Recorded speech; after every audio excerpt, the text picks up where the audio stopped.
How y'all doing today? How y'all doing out there? Let me bring this down just a little bit. Welcome to another episode of A Dose of Hope. I am your host today, Aloysius Ballard. I'm so excited to be here. I have an amazing guest that I'm going to be bringing with me. It's just so happens that today is the National Day of Kindness. So I think it is befitting that the conversations that we're about to have today are literally conversations that will allow us to lean into that kindness, lean into that hope that we want to bring to the world. I don't want to delay. I want to bring my guest on. Let's get some claps in here as I bring them to the stage. Well, all right. Welcome to A Dose of Hope. Go ahead and introduce yourself. I am Carlton G. McCarter, a retired military officer, pastor of the Victor International Christian Center and the Morning Star Church of Christ in Rocky Mount, Victory here in Biloxi, Gulfport, Ocean Spring, Mississippi. And it's good to be with you. It's good to be with you there, Aloysius. Absolutely. For those that do not know, I want to be fully transparent. Okay. This is my father-in-law, who is not only my pastor, one of my best friends. And we have, man, I met you when I was 19. 19? And here we are on the verge of chapter 44 in a couple of days here, a few days. Oh, yeah. And boy, that's many years have gone by. Yeah. Many years have gone by. Look, before we go into, I wanted to share this on my, I do a little technical work here, page here, but I don't see share up here anywhere. It says save changes, and I don't see where I could share it with the folks out there that want to get this dose of hope. Yes. Listen, we have time for this. Okay. We want to make sure this message gets out to as many people as possible. So definitely, when you are putting the title in that space, what does it say at the bottom? Save changes. So let's save changes. Let's put that in there. Okay. You can probably A Dose of Hope with yourself or whatever the title you put, save changes. And then in that top right-hand corner, you should be able to see it go to share, I want to say. Okay. A description is required on Facebook. I put A Dose of Hope in there, and I'm getting a good dose of hope right now. Yes. I've typed it in, and it's still saying the description is required. So now the title is different than the body, the big square. You have to put something in the big square. So did you put something in the big square? That's there. I did. Okay. Let me see. So you have A Dose of Hope. Okay. Let me try this, you all. You know, that's why it's good to always have somebody that has produced a lot in your life. There you go. And giving me hope to press on. Absolutely. Because that's what we, and you know, while Pastor is doing that, I want to share a little bit about why I felt this is necessary, because I think a lot of times in culture today, we don't have patience. We get frustrated easily. We go through life and we're wanting everything to just be perfect. And that is not what life is. So I think you've got it. Did you get it? Got it. You coached me well. Thank you. There we go. There we go. I had hope that you could do it. Hey, and there you go. You got your dose of hope today. Yeah, got a good dose too. Right when I needed it. It's amazing how that works, Bishop. It really is. Right when frustration and challenges erupt, here we are with a dose of hope. And I wanted to start out. First off, I love starting out any broadcast that I'm doing with asking, how are you doing today? Well, for a young man that will be 70 next year, I'm doing fine. I'm just grateful. Yeah, my health more than anything is mentally, spiritually, and physically. But it's a good day. It's a good day, and I'm just glad to have this opportunity to share with you this afternoon. Now, I want to start, by asking you what is your definition of hope? Well, my definition of hope is simply believing that what I dream for and hope for is already there. I just need to position myself to receive it. You get it? I Mm, think that a lot of people hope, but a lot of things we're hoping for is there. We just have to be in a position to receive the things that we're yeah. hoping for. I know it's a whole different look at what we say hope is, but as I have matured through life now, I just found out that what I'm hoping for should just be in a position to receive it. Hope is dreams, is confidence. When I think about hope, and more than anything, just continue to have a great expectation about what life brings each day. That's what hope is. I love that because everything about that sounds doable. Yeah, that's good. That's Like good. nothing in your definition was complicated. It just requires us to be in a position to receive it. And is that something you've always felt, or is that something that life allows you to experience the more you do No, like years on this earth? no, I haven't always felt that. That comes through growing and maturing in life. It takes working hard at something, and what you work hard for, you never achieved it. And what I Yeah. found out that what I was working hard to achieve, it had always been before me. To be honest with you, it's just whether or not I was open to go in the direction that I needed to go in to accomplish something that I said I was hoping for. It's always there. It's just whether or not we're in the right mind frame to see what is before us. But that came with life, to answer your question. That came with growth and maturity. And you got to live to develop that kind of thinking that I'm talking about right now. It doesn't happen overnight. I can only talk about this because I've lived a little bit now, and it Yeah. makes a difference. Your conversation is even different. Now, I like to prepare for these conversations, Hmm. and I got a couple of questions for you. I told you off before we started. My first question for you, and I don't want y'all to be deep. I have it written out here. How can we find hope and positivity amidst the challenges and uncertainties of today's world? Well, I have to talk from what I do and what I practice. First of all, if you're a believer, we have to have hope that God has a hand of protection on us. And we live in a world where we're always going to have difficulties and things like that, but there's always an end to the difficulties. It's just going Mm, through the process. We live in a world now where all the things that we're experiencing, war and just conflict, look like people are always battling with some type of conflict, but there's always an end to what we think that you cannot go through. mm. I love that, the end of something that Yeah, we are going through. yeah. And There's always an end. I want to talk about that a little bit, Bishop. Yeah, yeah. Why is it that we feel a lot of times that even though we're going through something, that there is no end?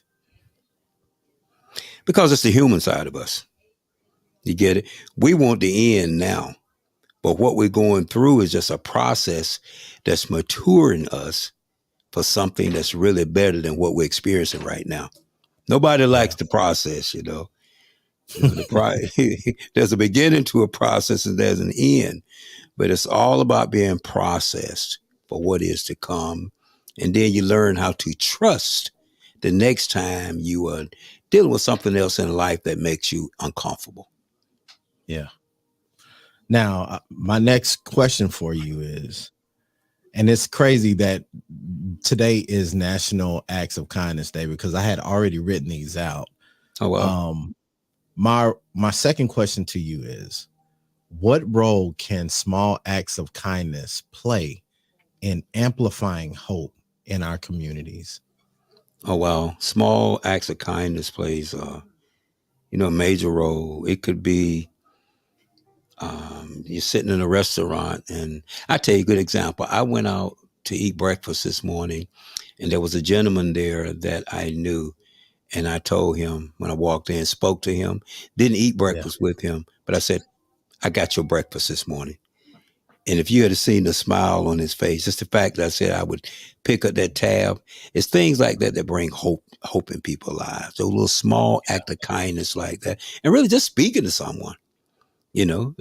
And I tell you, a great example is the owner of the restaurant came and sat with me today and began to, it's not something he would normally do. It's the first time he ever even came up to sit. He usually walk by and speak, but he sat down and talked to me today, and we had a great conversation. And I thought, man, what an act of kindness that he would just sit here and spend some time with me. And we Yeah. just began to talk to me about what was going on in the world, a little small act of kindness like that. Nothing big, just a little simple things in life. That make big impacts. Yeah, yeah, I like that. Simple things in life that make big impact and look and lasting impact also. Now, I want to go back because I said this earlier that I've been with you since I was 19. Yeah. One of the things that I remember most about my time with you is that you always created an atmosphere at your church, our church, Mm-hmm. where random acts of kindness would be done sporadically. A lot of times um to the notion that we wouldn't know the impact until people would literally be weeping and saying, we didn't know how we were going to pay our rent or our mortgage, or my son or my child had this come up and I couldn't afford to pay it. And it was almost sometimes to the exact amount, if not more than what they needed. Yeah. Yeah. How does, and this is a sporadic question.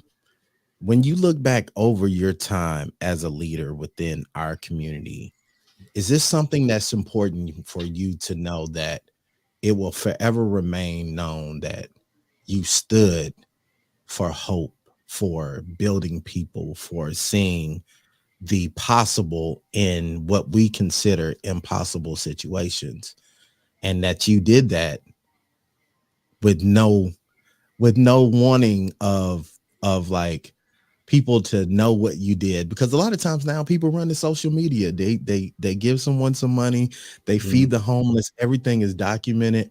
All right. But for over 20 something years, I've watched you do this just with no motivation for people to know other than that God is good.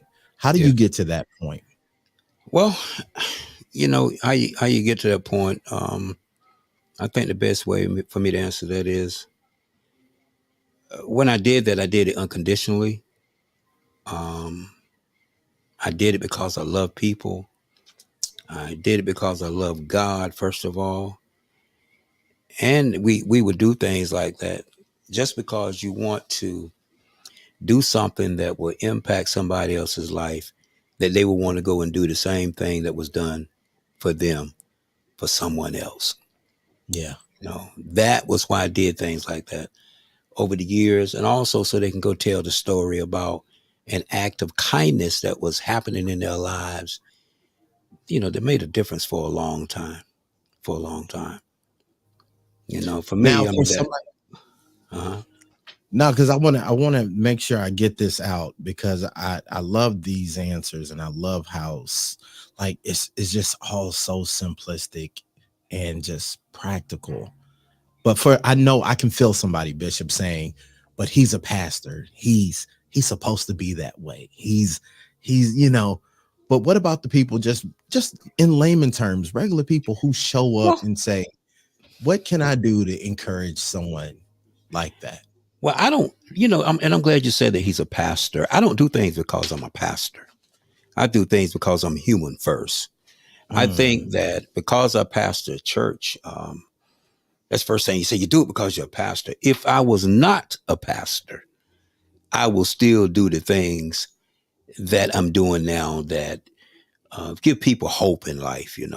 because at the end of the day, people just want to know that there are people out there with a kind heart that do things and we don't expect anything in return, if that makes sense to you. I love Absolutely. pastoring, but first of all, before I'm a pastor, I'm a human being just like that person that I'm helping out. I don't do things because of the title. I do things because of the person that I am and this amazing God that we serve. And you can't do anything like that without God touching your heart, if that makes sense to you. And that may Yeah. surprise some folks. I do it because I'm person first, man. I just love being kind to people Yeah. and making a difference in people's lives. And it goes a long ways. And also, it's rewarding when you see someone's life change based on something that you were blessed to do to just Mhm. bring light into somebody's life, especially the time that we're living in now.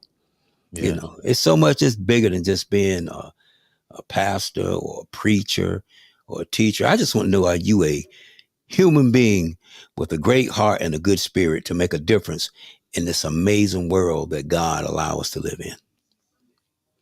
Man, everything you're saying is like part of the reason I wanted to do this is because like we have to cultivate our mindset. We have to walk in a way where we talk often about just like not living selfishly, thinking of others. I love that you put the word human on it because now humanity is being defined by so many things that people call subjective definitions, right?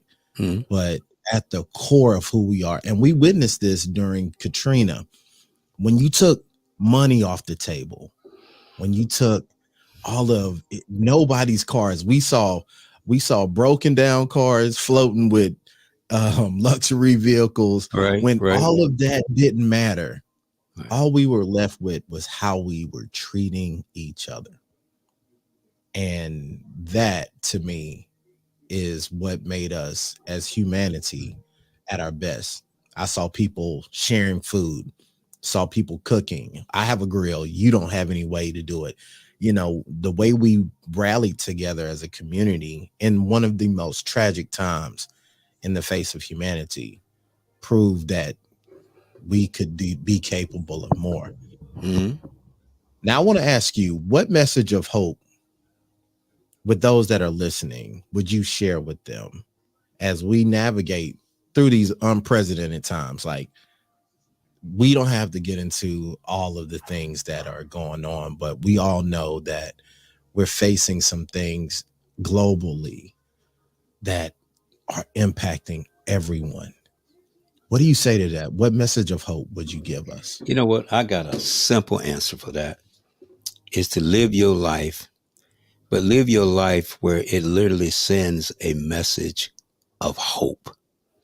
It's the actions, it's what we do, it's what we say, and what we do or say, it carries a lot, and there's so many messages in that. So if I would have to leave with somebody, if I would have to leave someone with a message of how you can make a difference based on your questions, just live your life. But live your life where your life is saying there's a message in the way I live, there's a message in what I say, and what I do releases hope in your life just to see another day. We Yeah. are hope to each other. You got it. Mm, God put us on this put us on this earth to make sure that we can give somebody another reason to make a difference in somebody else's life, yeah. and then just keeping it simple that makes sense to you. That's my message. Live a life that has a message of hope. Say things that brings a message of hope, and Yeah. believe things that will always lead you to hope, which positions us to receive what has been put in this world to bring healing in so many areas of our lives. There's hope, there's healing, Mm. and there's help. And that help comes through our Creator. Wow. What a moment. Yeah. I just want to sit there for a minute, man. That was powerful, man. Well, you know, like and for those that want more of this with Pastor McCarter, you actually have a wonderful, incredible project that you can listen to online. Sing with your ears. Oh yeah, Um, yeah, yeah. You tell us a produced little that bit project. about. Yeah, You I produced that did. project. You produced that project, and what a great project that we did together years ago. That Yeah. project came from a teaching series that I was doing, seeing with your ears. Based on what you hear, not what you Mm, see, but seeing with what you hear, and that simply means that you have trained yourself to operate in faith, because faith comes by what we hear. You get it? yeah. It's so important to make sure you hear what's going on and what's really being said. And pretty much that's what they're seeing with your ears. It was a project of hope. They're words of dedication, and they're words that pushes you to another place in living from the Seeing with Your Ears project. And man, what a great project, even though it's been about 10 years ago we did it, but it's I still still good. listen to it. Yeah. Oh yeah. I still listen to it, and I encourage you guys to check it out. You can simply search his name in And iTunes, Apple Music, or online. And yeah. go ahead. And What you and got, one other Bishop? thing I want to say, we did another project. There's this revelation that I got, from the Lord, is that we are the CEOs of our lives. So Yeah. if you want to bring hope to someone, act like you're the CEO of something. And being the CEO of your life, that means that life is a company. I just felt this thing. It was so good when we did that. Life is a company, and this company that you're running called life means that you got hiring practices and firing practices. And if there's anything in your life that does not work for you, you got the authority to fire it. If there's something in your life that you want to work for, you can bring it in.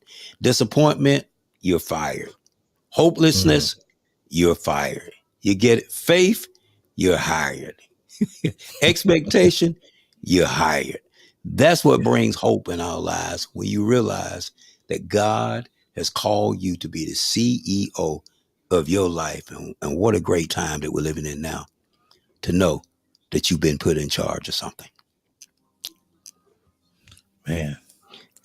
As much as I would love to just continue on, man. I told you my vision for this and what I felt in my spirit was Yeah. just to give people pop on, give them a dose of hope. Now, if they want to continue hearing you speak and you speak like this every time I hear you, tell the people how they can get in touch with you and how they can connect with you. Well, you can connect with me, of course, on all my social media platforms. On Wednesday nights, I do a night of refreshing, and you definitely can go back and see our teachings on Sunday on our Victor International Christian Center page and our Morning Star Church of Christ, Disciples of Christ church pages also. But you can definitely connect with me in those platforms. Facebook, my Instagram also. And more than anything, social media is where we are now. All platforms. I think I got a couple more platforms out there that you have produced for me, but Yeah, just Google my name, and where you see it, go for it, and it will be there for you. It will be there for you. absolutely. Yeah. Listen, thank you so much for giving us your time today, Bishop. Thank you for Um, having me. I appreciate it. I hope everybody was blessed and fulfilled by hearing this. And I say this as a not as a means of just trying to amplify myself or anything, but there's so many people suffering silently. Yeah. Just send this to someone that comes to mind. The first person you think of, share this to them. There's a reason. There's so many people that need a dose of hope, Yeah. just something encouraging to get them through. Like you said, Bishop, a lot of the times we're already going through it. We just don't know where the end is. So that encouraging word, that encouraging message that allows you to go all the way through is what we look to do. Man, I would love to have you back, man. Hey, I, looking forward to I, it. I I enjoyed this. Now, before we get Okay. out of here, we had some amazing comments in here. Shout Oh, out to yeah. Kelly Alexander. Kelly said, sing with your ears blessed and calm me down a many of times. Thank you, She Kelly. said, we are waiting on volume 2. So Okay. am I, Kelly. we gonna get it done. We're gonna Okay. we're gonna get it done. Um, Shanitha McDaniel, shout out to Doc, said, you operated in wisdom. Don't we know a bishop stays operating in wisdom? Thank you, And then we Shanita. had Jacqueline. Shout out to Jacqueline. Jacqueline Ware said, Beps and the Apostle. Strong arm. Okay. So yeah, Jacqueline. we we appreciate y'all for tuning in. Listen, if you guys want more of this, like I said, please connect with Bishop. You can definitely come back and share this, and we appreciate everything. Any final words, Bishop, before we get out of here? Hey, the only thing I would say is make sure you get a strong dose of hope each and every day of your life, and then make a difference in somebody else's life. God bless you. God bless you. Thank y'all for watching, and we'll see you in the next one.